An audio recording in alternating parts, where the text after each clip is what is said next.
Since the beginning of sport competitions, athletes and sport teams were representing cities, regions, or countries. Even though today they are still representing these identities, most of them are also representing corporations, brands, or products. They are sponsored.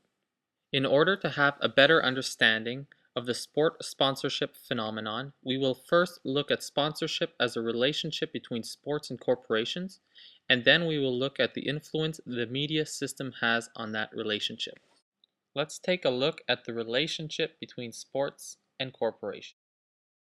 An organization can sponsor a team, an athlete, or an event. While not all major international businesses are sponsoring sports, all major sports parties are being sponsored, from the elite sports athletes like Tiger Woods, Roger Federer, and David Beckham to any world-class event like the Super Bowl or the Olympics. A recent study on sponsorship made by Simon Chadwick reveals that sponsorship is one of the world's most important forms of marketing, and sport is still the major recipient for the money that corporations commit to sponsorship spending each year. In the past 8 years, sports sponsorship in the European market has risen by 40% to be valued at $5 billion. In addition to corporations that sponsor sports, media businesses also benefit from sports sponsorship. As Robert McChesney points out, sports is the single most lucrative area for the global media industry, a point best understood by Rupert Murdoch, CEO of News Corporation. Sport was crucial in making his British satellite the most successful in the world and in making the US Fox TV network a fierce competitor to ABC, NBC, and CBS. Most of the time, many sponsors will compete within the same event.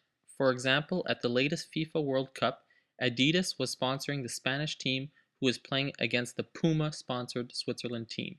However, when a corporation offers a big enough incentive, they can arrange an exclusive sponsorship in order to prevent competitors from being involved in the same event. As an example, since 1984, Visa is the only card accepted and is the exclusive payment service for all Olympic venues and ticket orders. Visa has signed an exclusive sponsorship. Another important aspect of this sport-corporation relationship is the competition between sports businesses when it comes to the design of the official sports gear. Gear that is not only being used by the professional athletes but are also sold in retail stores. For instance, the official NFL football is a Wilson, the official Premier League soccer ball is a Nike, and the official NBA basketball is a Spalding. Corporations also like to sponsor athletes. On top of their salary, the elite sports stars are being paid millions for appearance fees and endorsements. This now leads us to our next point, which is to look at the influence of the media on sport sponsorship.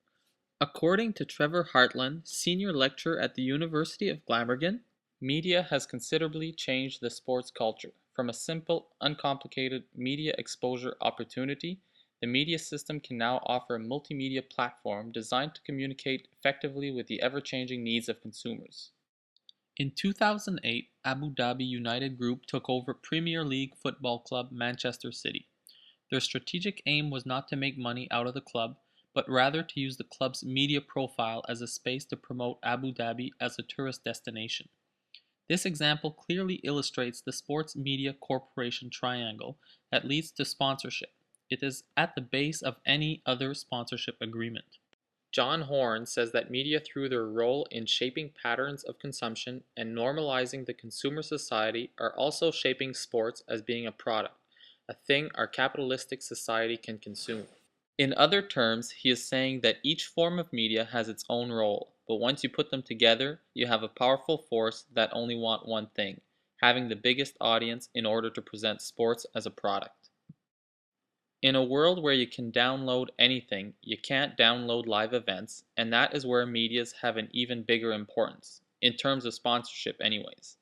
Like Mark Lawson explains, the commercial value of these television sports events is their ability to appeal both to the committed sports fan and also to the peripheral sporting viewer who becomes interested partly due to the excitement the medias are constructing around the event. If the medias, mostly television, can be persuasive enough so that a large audience will be watching a sports event live, that will not only increase the rates the channel can charge for advertising, but it will also create better sponsorship possibilities. The product, which is the sport event, hasn't changed, but because of the media hype, there will be a bigger audience, thus bigger profits. To have a better understanding at how the medias are able to shape sports consuming behaviors, we have to understand how they give access to sport content. Television and internet are the main ways by which the audience will see the sports event. If a person can't have access to a television, he might listen to it live on the radio.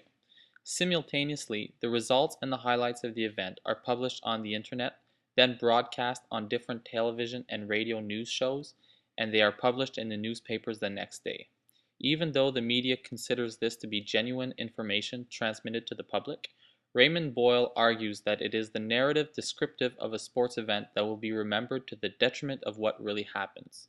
In other words, the media, by showing the same segment or repeating the same statement, quote, or opinion over and over again, transforms the audience's perception. It's not what really happens on the court that matters, but how the medias interpret it. Peter Thomson adds a valuable point to Boyle's perspective by saying that the media industries not only play an important role in sustaining sports, but they are also active in transforming it.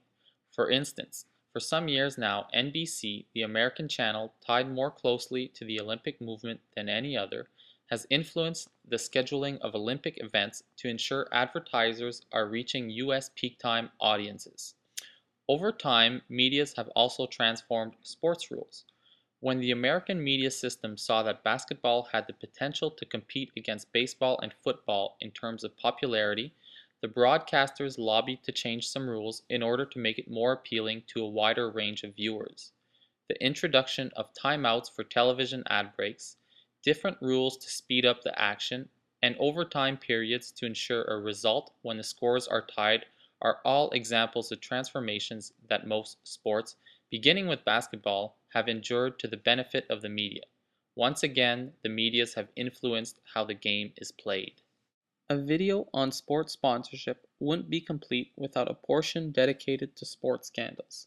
Sometimes sports sponsorship goes beyond the athlete's performance. Some athletes become celebrities and their every action becomes of interest, not only to their fan club, but to the whole gossip community.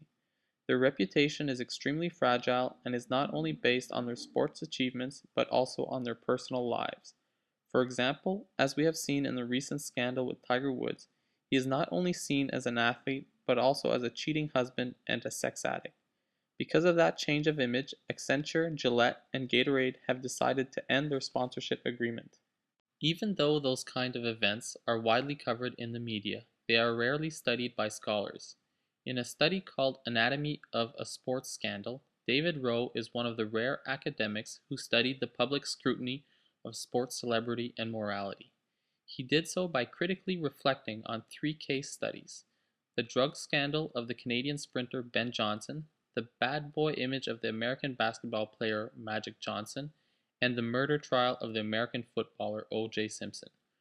Rose argues that all similar cases reveal how the media, key conduits in the communication of the meaning of sports scandals, are setting the parameter of acceptable behavior by switching between the official discourses and private and public domain in a relentless quest for the truth of the day. These are extreme cases where sport grabs the headlines, jumps to the wider public domain, carrying a wider resonance with societal concern and general interest. To conclude, as the objective for wealth in sports keeps being at the forefront of the industry, the sponsorship opportunities continue to be an important aspect that models the sports culture. This profit-driven culture creates a relation that ties sports to sponsors and media. Even after all that being said, we are still wondering if the media system, with the help of a variety of sponsors, is forcing the sports culture to change, or if it is adapting the sports culture to what the public really wants it to be. One thing we know for sure, the media system wants us to believe that it is influencing the sports culture in order to please us.